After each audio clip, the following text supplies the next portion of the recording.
This is so neat to know that is used back then, and I'm all about history, and I get it from my daddy, so. So. Yeah, take all the pictures you want. This is so neat, and then the horsehair suture and stuff, that's neat. Yeah, I still don't think I'd like being sewn up with horsehair. But, yeah, you know. I don't think I'd like it either. I prefer whatever they have nowadays to sew you up, whatever it is. I don't care. I had to have.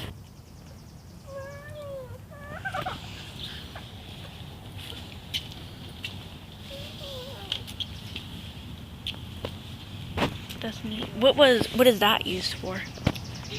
This is beeswax, and in an amputation, the end of the bone would have to be sealed before they do whatever close up the wound and all, and they would use beeswax to do that with. Oh wow! And so that they would just kind of warm it so that it was soft, and then they would just rub this on the end of the cut bone. Otherwise, the bone tends to leak and stuff. Right. And causes problems. Infection and stuff, right? This is all so neat. I'm like really loving this.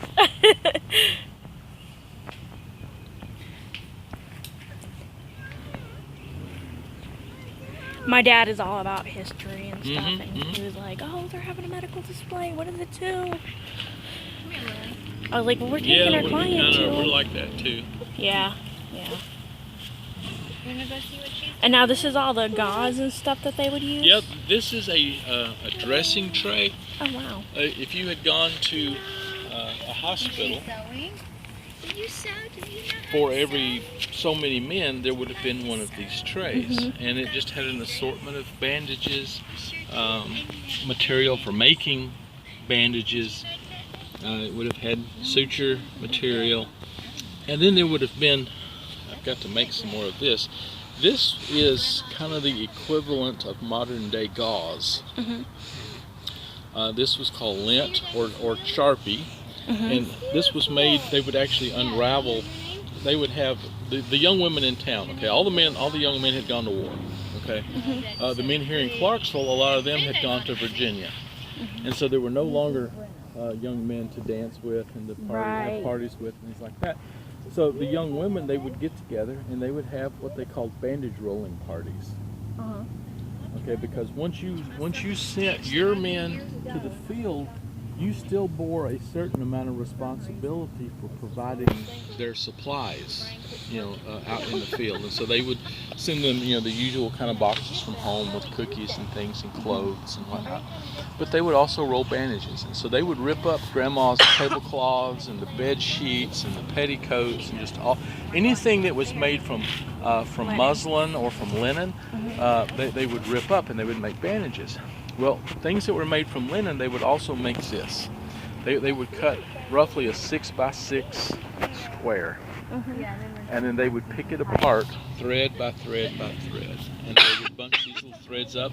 And this was used to, they would wet this and they would place it over a wound. So it was acting as an absorbent. Oh, wow. And then they would wrap the bandage around it. And so just kind of like what we use gauze and things now for, this is what they would have used this for. And only unfortunately they just didn't be able to sterilize it, so that's where you kind of right. Good luck. Yeah. Good luck. Hope you don't die. there was a lot of that. There was a lot of that went on. We talked about that a little bit earlier. That the doctors they knew what infection looked like. They didn't know why you got it Or how to treat it. Now later in the war, they knew. Somewhat.